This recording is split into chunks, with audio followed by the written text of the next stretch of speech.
तो hello and welcome guys to another dynamic programming की playlist का न्यू पार्ट जो कि हमारा पार्ट 14 होने जा रहा है। और इस पार्ट में हम लोग डिस्कस करेंगे एक नई प्रॉब्लम जिसका नाम है एक रॉड कटिंग प्रॉब्लम।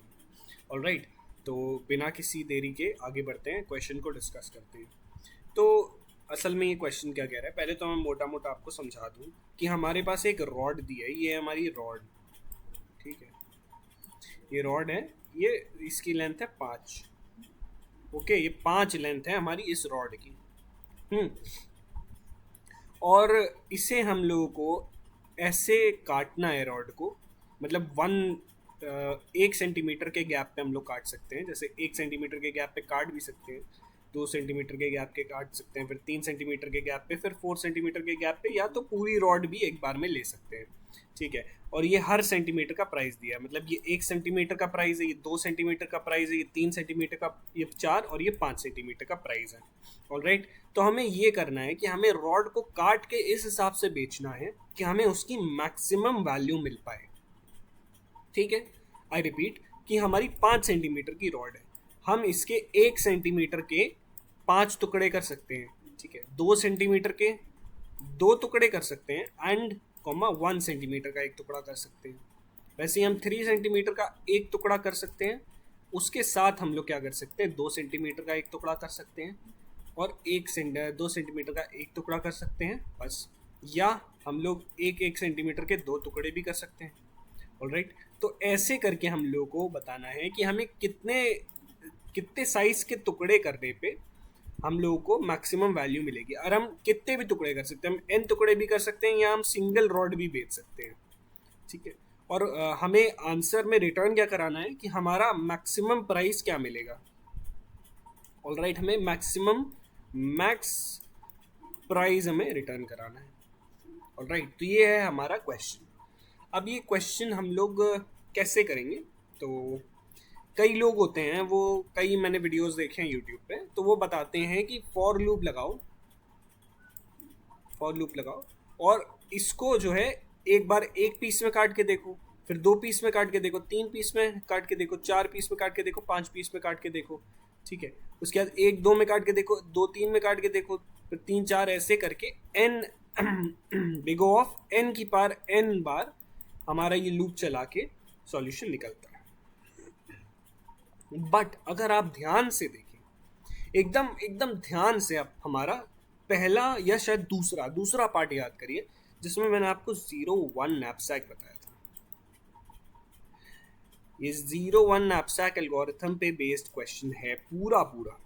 कैसे है कि जैसे उसमें क्या था कि उसमें एक झोला था हमारे पास, उसकी कैपेसिटी थी CAP कैपेसिटी, और हर जो है प्रोडक्ट का वेट था, वेट और उसकी वैल्यू थी। अब इस क्वेश्चन में क्या किया है कि इस क्वेश्चन में हमें वेट का एरे नहीं दिया, ना ना ना, हमें वेट का एरे नहीं दिया।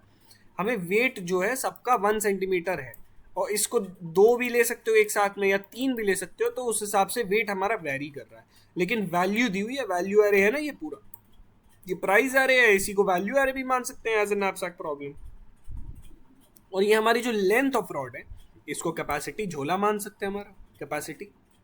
मतलब 5 सेंटीमीटर में तो तुम 10 सेंटीमीटर की रॉड तो नहीं काट दोगे, तुमको 3 या 2 या एक एक एक करके 5 बार, या 2 2 करके 2 बार, और 1 सेंटीमीटर की एक रॉड का पीस काटना पड़ेगा। ठीक है, तो हर सिचुएशन में मतलब वही चॉइस बेस्ड आ जाता है हमारे पास। क्या चॉइस बेस्ड आ रहा है कि हम लोग मान लीजिए इधर खड़े हैं। ठीक है, पहले हम लोगों ने 0 से चालू किया। ऑलराइट, तो इसके पीछे कोई रॉड नहीं है, तो कोई प्राइस नहीं है इसका। ठीक है, हमने इसको छोड़ा, हम आए इधर, हमारा 1 सेंटीमीटर साइज हुआ। फिर हमने 2 चॉइसेस है हमारे पास कि हम 1 सेंटीमीटर का एक रॉड का पीस काट लें या ना काटें। दो ही तो चॉइस है, दो ही चॉइस है ना हमारे पास, तो वही 2 चॉइस लगाएंगे हम लोग, क्वेश्चन सॉल्व हो जाएगा।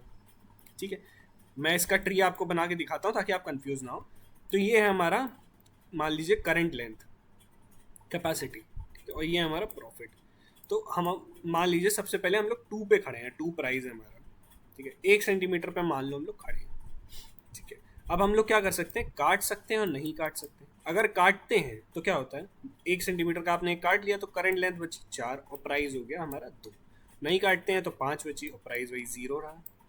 अब 2 सेंटीमीटर पे आ गए हम लोग, दोनों कंडीशंस में आ गए। नहीं सॉरी, हम लोग इसमें एक बहुत बड़ा ट्विस्ट है क्वेश्चन में। क्या है कि हम लोग जैसे ही एक पीस काटेंगे, ठीक है, ये पीस मान लो मैंने काट दिया, मैं आपको इधर एक नई रॉड बना के दिखाता हूँ। ये हमारी एक नई रॉड है, ठीक है, ये है एक नई रॉड, ऑलराइट। तो एक इधर, एक इधर, एक इधर, एक इधर। मान लो कि ये पीस हम लोगों ने काट दिया, इधर से हम लोगों ने रॉड को काट दिया। अब क्या होगा, ये वाला जो पार्ट है, ये वाला जो पार्ट है वो क्या होगा, वो कट जाएगा। अब ये हट गया, अब ये हट गया, तो अब जो है रॉड यहाँ पे चालू ही नहीं है। अब रॉड जो है यहाँ से चालू है, जहाँ पे मैंने काटा, यहाँ से मैंने काटा था ना, तो यहीं से हमारी रॉड अब चालू हो गई, ठीक है। इसके पीछे का पीस जो था वो हट के निकल के गिर गया। अब हम खाली 4 टुकड़े कर सकते हैं रॉड के, और जो हमारा आई है, आई हमारा यहाँ पे था, हम 1 सेंटीमीटर पे आए थे, तो ये हमारा 0 हो गया।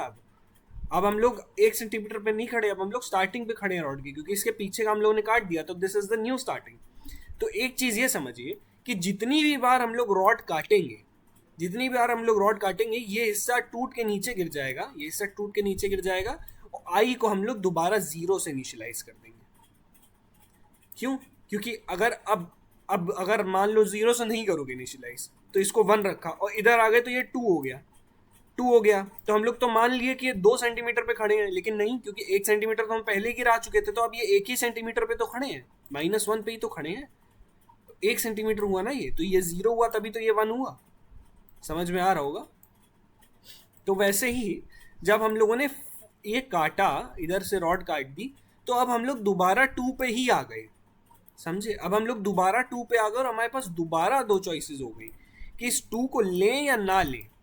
और दोबारा अगर हम इस 2 को लेते हैं, ठीक है, दोबारा अगर हम इस 2 को लेते हैं, तो हमारा क्या होता है कि हमारा जो है करंट लेंथ हो जाता है 3 एंड प्रॉफिट हो जाता है 4। 2 + 2 4 एंड 4 - 1, ठीक है। और नहीं लेते हैं तो क्या करते हैं, हम लोग 5 पे आ गए। अब हमारे पास 2 सेंटीमीटर है काटने के लिए, हम लोग 5 पे आ गए, हमारा करंट जो है लेंथ वो 4 ही रही, और करंट प्रॉफिट भी 2 ही रहा। वैसे ही हम लोग यहाँ पे थे, अब हम लोग सेकंड पे हैं, क्योंकि हम लोगों ने सिलेक्ट नहीं किया था, हमने कुछ भी नहीं काटा, तो पूरी रॉड है हमारे पास। अब हम लोग सेकंड पे हैं, मतलब 5 पे हैं, तो हम लोग 5 लें या ना लें, 2 चॉइसेस हैं कि नहीं हैं। तो अगर 5 हम लोग ले लेते हैं, तो हमारे पास जो वो बचेगा, मतलब वो बचेगा 3 हमारे पास करंट लेंथ, क्योंकि 2 सेंटीमीटर पे थे, हमने पूरा काट दिया। 2 सेंटीमीटर पे थे, हम लोगों ने पूरा काट दिया। इसको मैं थोड़ा लेफ्ट में लिख दूँ ताकि कंफ्यूजन ना हो। 2 सेंटीमीटर पे थे, हम लोगों ने पूरा काट दिया, लेकिन करंट प्रॉफिट कितना हो गया, 5। इसी में 3 पे 4 है, और इसी में 3 पे 5 है। अच्छा, मिस जज मत करिएगा, इतनी जल्दी आप नहीं बता सकते किस में ज़्यादा प्रॉफिट होगा, तो आपको दोनों को आगे सॉल्व करना ही पड़ेगा, ऑलराइट। क्योंकि हमारा इंडेक्स तो सेम नहीं है, इंडेक्स अलग अलग है। ये पहले एलिमेंट पे है, दूसरे एलिमेंट पे है, तो ये ओवरलैपिंग प्रॉब्लम नहीं हुई, ये 2 अलग अलग प्रॉब्लम हुई। इधर अगर हम लोग नहीं लेते, तो अब आते हैं हम लोग, हमारे पास 3 साइज हो गए, ठीक है। अब हम लोग आ गए 7 पे, इधर आ गए, मतलब अब हम लोग 7 को डायरेक्ट, मतलब 3 सेंटीमीटर पे आ गए, हम 3 सेंटीमीटर काट सकते हैं डायरेक्टली। इस पे क्या हुआ, 3 पे क्या हुआ, 3 पे हम लोग दोबारा से पहले पे आ गए, क्योंकि हम लोगों ने 2 सेंटीमीटर पे काट दिया था, अब हम लोग दोबारा पहले पे कूदना पड़ेगा, ठीक है। वैसे ही यहाँ पे हम लोग 3 पे थे, हम लोगों ने काटी थी, तो हम लोग 2 पे आए, दोबारा 0 से चालू किया हम लोगों ने। अब 1 सेंटीमीटर हम लोग काट सकते हैं, नहीं काट सकते, काटते हैं तो करंट लेंथ बचती है हमारे पास 2, और प्रॉफिट हो जाता है 6। नहीं काटते हैं, ठीक है, तो हम लोग 5 पे आ जाते हैं। 5 पे आ जाते हैं तो क्या होता है, हमारी करंट लेंथ होती है 3, और हमारा प्रॉफिट होता है 4। अब हम लोग के पास 2 सेंटीमीटर है काटने के लिए। वैसे हम लोगों ने यहाँ नहीं काटा था, एक बार काटने के बाद हम लोगों ने यहाँ नहीं काटा था, मतलब 2 ही प्रॉफिट है, तो हम लोग 5 पे थे। अब हम लोग अगर काटते हैं यहाँ से 2 सेंटीमीटर लंबी, तो हमारी करंट लेंथ हो जाती है 2, और हमारा प्रॉफिट हो जाता है 7, ठीक है। और अगर हम लोग नहीं काटते हैं, तो हम लोग आ गए इधर। अब हम लोग 4 सेंटीमीटर डायरेक्ट काट सकते हैं, सॉरी, यस, हम लोग 4 सेंटीमीटर जो है डायरेक्ट काट सकते हैं। सॉरी, इधर नहीं आए, हम लोग इधर आ गए। हम लोग 3 सेंटीमीटर, क्योंकि हम लोग एक बार काटा तो नहीं काटा, आगे आ गए, दूसरी बार भी नहीं काटा तो इधर आ गए, मैंने एक एक्स्ट्रा जोड़ दिया था, तो दोबारा हम लोग 4 और 2। फिर इधर आते हैं, इधर हम लोगों ने काटा था, तो हम लोग दोबारा 2 से शुरू कर रहे हैं, 1 सेंटीमीटर से, तो हम लोग येस एंड नो, यस करते हैं तो 2 और 7 का प्रॉफिट, और इधर हम लोग अगर नो करते हैं तब क्या होता है, 3 और 5 बचता है, लेकिन हम लोग यहाँ आ जाते हैं। ठीक है, वैसे हम लोगों ने 2 बार नहीं काटा, 2 बार नहीं काटा, अब हम लोग डायरेक्ट 7 पे हैं और 3 सेंटीमीटर की बात है। तो अब हम लोगों ने काट दिया, तो 2 लेंथ बची हमारे पास 3 सेंटीमीटर और 7 का प्रॉफिट हो गया। इधर भी हम लोगों ने नहीं काटा, तो हम लोग अब यहाँ आ गए। ठीक है, और 5 0 बचा हमारे पास। तो बहुत बड़ा ट्री हो जाएगा अगर मैं इसको बनाऊंगा, क्योंकि 5 की पावर 5, समझ रहे हैं कितने डिसीजंस बनेंगे। तो समझ लीजिए, नहीं 5 की पावर 2, क्योंकि हम लोग 2 डिसीजंस में तोड़ रहे हैं, तो 5 की पावर 25 डिसीजंस बनेंगे। अभी तो कितने बने हैं, 1 2 3 4 5 6 7 8 9 10 11 12 13 14 डिसीजंस बने हैं। अभी 11 डिसीजंस और बनेंगे। तो मैं इतना डीप नहीं दिखाऊंगा, बट आपको शायद जिस्ट समझ में आई होगी कैसे करना है। एंड इसका मैक्सिमम प्रॉफिट मैं आपको बता दूं, अब आंखों देखी से ज़्यादा जल्दी आप समझ जाएंगे। अगर पाँचों को आपने ले लिया तो 10 आ रहा है। ठीक है, अगर इसको 4 में काट दिया तो सिर्फ एक ही चॉइस है कि 2 में और काट सकते हैं, तो भी 10 आ रहा है। फिर हम लोग क्या करते हैं, इसमें काटते हैं 7 में, मतलब 3 सेंटीमीटर में काट दिया तो 7 आ गया हमारे पास। प्लस क्या आ गया, प्लस हम लोग या तो इसमें 1 बार काटें, 2 बार काटें, तो कितना आ गया 11, या हम लोग इसमें 1 बार काट दे तो आ गया 12। एंड 12 ही हमारा मैक्सिमम प्रॉफिट होगा। इसके सिवा खाली हमको मैक्सिमम प्रॉफिट मिलेगा 5 2 बार काट के और 2 1 बार काट के, इसमें भी हमें 12 मिल रहा है, तो 12 ही हमारा मैक्सिमम प्रॉफिट है। ठीक है, तो अब थोड़ा सा मैं डिस्कस करके बताऊं कि इसका कोड कैसे लिखेंगे। तो सबसे पहले जैसा कि हमारा मैंने डिस्कस किया था कि पहले बेस कंडीशन सोचा करिए, क्या बनाएंगे बेस कंडीशन, तभी आप रिकर्जन लिख सकते हैं। क्योंकि आपको पता भी तो होना चाहिए कि कब रुकना है। ये नहीं पता होगा तो कैसे रुकोगे, समझ रहे हो ना आप, ये नहीं पता होगा तो रुकोगे कैसे। ठीक है, तो अब क्या करेंगे कि अब हमारे पास सबसे पहले बेस कंडीशन क्या रहेगी। बेस कंडीशन क्या रहेगी हमारे पास कि या तो हमारा जो है करंट लेंथ जो है वो 0 के बराबर हो जाए। मतलब हम लोगों ने पूरी रॉड काट के बेच दी, मतलब 2 पीस काटे, फिर 2 पीस काटे, फिर 1 पीस काट के पूरी रॉड बेच दी है। मतलब करंटली हमारे पास अब कोई भी रॉड लेफ्ट नहीं है, तो रिटर्न कराएंगे 0। या कब रिटर्न कराएंगे, या अगर हम लोग क्या करेंगे, चलते चलते हम लोगों ने कुछ भी नहीं सिलेक्ट किया, मतलब इसके बाहर आ गए, यहाँ आ गए। ठीक है, आई हमारा हो गया ग्रेटर देन हमारी लेंथ ऑफ रॉड, पॉइंटर हमारा लेंथ से बड़ा हो गया, तब भी क्या करेंगे, और हमारा आई इज ग्रेटर देन और इक्वल टू लेंथ, तब क्या करेंगे, तब भी रिटर्न 0 कराएंगे। और एक कंडीशन और है, सबसे इंपॉर्टेंट कंडीशन है, इसके बिना नहीं होगा, कि अगर हमारा आई इज ग्रेटर देन, समझ रहे हैं, अगर हमारा आई मतलब हम लोग कितने पे हैं, अगर हम लोग 2 सेंटीमीटर पे हैं, बट हम लोग पहले ही 2 सेंटीमीटर रॉड को काट चुके हैं, इधर से काट चुके हैं, तब हम लोग इससे ज़्यादा नहीं काट सकते। तो इसके लिए क्या होगा, अगर हमारी जो करंट लेंथ पे हम लोग खड़े हैं तो ग्रेटर देन हमारी करंट लेंथ हो जाएगी। करंट लेंथ, समझ रहे, जितनी हमारे पास मैक्सिमम लेंथ है और जितने पे हम खड़े हैं इस समय, तब भी हम लोग रिटर्न 0 ही कराएंगे। समझ रहे हैं, क्योंकि मान लीजिए अगर 2 काटने के बाद इधर हम लोगों ने ये काट दिया, ठीक है, अगर हम लोगों ने इधर काट दिया, उसके बाद हम लोग इधर से आ गए और यहाँ पहुँच गए, तब भी तो हम एरे के बाहर ही आ गए, तब भी हमारी ये वाली कंडीशन ही चलेगी एक तरीके से, बस ये करंट लेंथ के लिए चलेगी, ग्रेटर दैन और इक्वल टू, तो भी रिटर्न 0 होगा। ठीक है, फिर दूसरे में क्या होगा, रिटर्न हमारा मैक्सिमम आउट ऑफ एक कॉल में क्या करेंगे, हम लोग सिलेक्ट नहीं करेंगे और दूसरी कॉल में सिलेक्ट कर लेंगे, जिसमें सिलेक्ट करेंगे उसमें आई को 0 से इनिशियलाइज करेंगे दोबारा, क्योंकि हम लोग शुरू से कर रहे हैं। क्योंकि मैंने आपको बताया जहां भी हम लोग काटेंगे उसके पीछे का हिस्सा टूट के गिर जाएगा, तो ये हमारा न्यू स्टार्टिंग पॉइंट हो गया, ये हमारा नया इंडेक्स हो गया इक्वल टू 0। ऑलराइट, तो चलिए अब एक बार क्वेश्चन की तरफ भी बढ़ते हैं।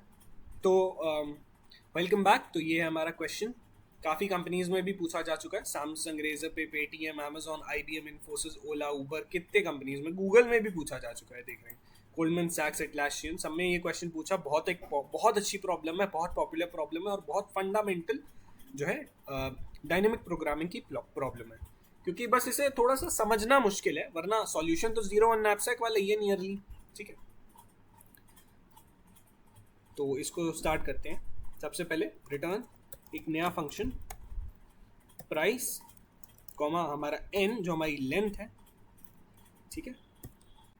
तो एक ये हमारी होगी करंट लेंथ, ठीक है, और एक हम लोग एक लेंथ के लिए भी एक रिटर्न करा लेते हैं इसी में, जो हम लोग एक वो वाली लेंथ लेंगे मैक्सिमम लेंथ, जिसको हम लोग कभी कम नहीं करेंगे। तो public static int helper function हम लोग डिक्लेयर करेंगे इधर। इसमें हम लोग क्या पास कराएंगे, सबसे पहले एक जो हमारा प्राइस आ रही है इसको पास कराया, ठीक है। उसके बाद क्या पास कराया, हमारी जो इंट करंट लेंथ है, करंट लेंथ भी तो पास करा रही है, ठीक है। उसके बाद हमारी इंट लेंथ, तो ये लेंथ हो गई एंड ये हमारा पॉइंटर हो गया आई। ऑलराइट, तो बेस कंडीशंस मैंने आपको क्या बताई थी, if I is greater then और इक्वल टू, नहीं, जीरो से स्टार्ट कर रहे हैं तो आई प्लस वन ले लेते हैं, क्योंकि इंडेक्सिंग तो जीरो से है, बट जो वो है हमारा वो वन से ही होना चाहिए, क्योंकि 1 सेंटीमीटर की रॉड काट रहे हो तो इंडेक्स तो जीरो पे रहेगा, लेकिन हम लोगों को वो तो वन पे ही होगा ना, माना तो वन पे ही जाएगा, लेंथ से जो माइनस करेंगे तो वन ही करेंगे। एंड हमारी जो आई है वो greater than i plus one is greater than हमारा करंट लेंथ, तब भी हम लोग जीरो रिटर्न कराएंगे, या हमारा current length equal to zero, तब भी हम लोग हमेशा जीरो रिटर्न कराएंगे। तो रिटर्न कराएंगे जीरो एंड इधर क्या रिटर्न कराएंगे, रिटर्न हेल्पर। क्या कर रहे हैं हम लोग, सबसे पहले मैथ डॉट मैक्स लगाएंगे इधर, मैथ डॉट मैक्स मतलब मैक्सिमम आउट ऑफ दो डिफरेंट कंडीशंस। क्या, पहले प्राइस तो वैसे का वैसा जाएगा, दूसरा करंट लेंथ में क्या करेंगे अगर हम लोग सिलेक्ट कर रहे हैं, this is for we are selecting, तो current length minus i plus one. Plus one क्यों कर रहे हैं, क्योंकि इंडेक्सिंग जीरो से चालू होती है और लेंथ जो है वो हम लोग वन से ले रहे हैं। तो प्राइस का आई जो है वो भी हम लोग करेंगे इधर प्लस हमारा, क्योंकि हम लोगों ने सिलेक्ट किया है, कॉमा लेंथ मैक्सिमम लेंथ है वो तो वैसी ही रहेगी, और आई जो है वो जीरो हो जाएगा, ये मैंने आपको व्हाइट बोर्ड पे बताया। और हेल्पर में क्या करेंगे, दूसरे वाले में वैसे का वैसा प्राइस कॉमा करंट लेंथ उतनी रहेगी हमेशा, कॉमा हमारी लेंथ अगर हम लोग सिलेक्ट नहीं कर रहे हैं तो कॉमा, और नहीं कर रहे हैं तो आई प्लस वन, ये भी हो जाएगा, ठीक है। अब इसे रन करा के देखते हैं क्या कहता है ये, रन। देखिए सारे टेस्ट केसेस चल रहे हैं, तो एक काम करते हैं, इसको इस बार सबमिट नहीं कराएंगे। ऑलराइट, इस पर डायरेक्ट डीपी लगाएंगे कि बड़ा सिंपल सा क्वेश्चन है। अब क्या है, इसको एक बार सबमिट करके दिखाना है, क्योंकि आपको भी पता नहीं चलेगा, टीएल ही देगा, ठीक है। तो दोबारा देखते हैं कौन से दो पैरामीटर्स हैं जो करेंटली चेंज हो रहे हैं बार बार। क्या चेंज हो रहा है, एक आई चेंज हो रहा है, इसमें भी चेंज हो रहा है और उसमें भी चेंज हो रहा है, आई प्लस वन हो रहा है, और इसमें करंट लेंथ भी चेंज हो रही है। तो दोनों जो है वो हमारे किससे लिए हैं, एन से लिए हैं। करंट लेंथ हमारी मैक्सिमम क्या हो सकती है, लेंथ ऑफ एन। आई भी हमारा क्या मैक्सिमम हो सकता है, लेंथ, ठीक है। तो एक नई डीपी बनाते हैं जिसका साइज होगा हमारा new int n plus one n n plus one n plus one, ये हमारी साइज हो गया, ठीक है। अब हम लोग डीपी को -1 से इनिशियलाइज करेंगे, i is less than n plus one i plus plus, for int j equal to 0 j is less than n plus one j plus plus, and इधर करेंगे डीपी का i j equal to -1 and इधर हम लोग अपनी पास करेंगे DP DP, इधर receive होगी हमारी डीपी इंट डीपी, इधर हमारी डीपी रिसीव हुई। इधर हम लोगों ने किया डीपी का करंट लेंथ और आई इक्वल टू, ठीक है। पहले किसी को भी लगा सकते हो, क्योंकि इसमें हम लोगों ने इसमें दोनों सेम पैरामीटर्स रखे हैं, ठीक है। कंट्रोल वी एंड हमारी एक कंडीशन और चेक होगी, जैसे कि आपको याद है, इफ हमारा ये इज नॉट इक्वल टू -1, तब हम लोग क्या करेंगे, रिटर्न वही का वही डीपी, इसको ये एंड इधर हम लोग पास करा देंगे हमारी डीपी, जो दो फंक्शंस हम लोगों ने कॉल करे, कॉमा डीपी एंड कॉमा इधर डीपी। तो रन करा के देखते हैं, सारे टेस्ट केस चल रहे हैं, अब सबमिट करेंगे डायरेक्ट एक बार में। तो ये हमारा क्वेश्चन सबमिट हो रहा है, बेटर देन 97.48%। अगर आप थोड़ी एक्स्ट्रा कोशिश करेंगे तो शायद और अच्छा हो जाए। मेमोरी ग्राफ इसलिए कम आ रहा है क्योंकि ये बिग ऑफ एन में भी सॉल्व हो सकता है, हालांकि वो मेथड मैं आपको बाद में बताऊंगा, या शायद कोई फ़ायदा नहीं है उसको बताने का, क्योंकि उसमें भी हम लोग 50% लोगों को बीट कर रहे हैं, प्रॉब्लम चल भी रही है, तो वो जानने का कोई फ़ायदा नहीं है। तो इसी से आप करिए सॉल्व, इसी से सारे क्वेश्चन सॉल्व हो जाएंगे, ये बेस्ट मेथड है। एंड आगे भी चल के ऐसे ही हम मैं आपको क्वेश्चंस बताता रहूँगा, तो देखते रहिएगा इजी कोडिंग एंड पढ़ते रहिएगा, डीएसए बिल्कुल मत छोड़िएगा। Thank you and good bye.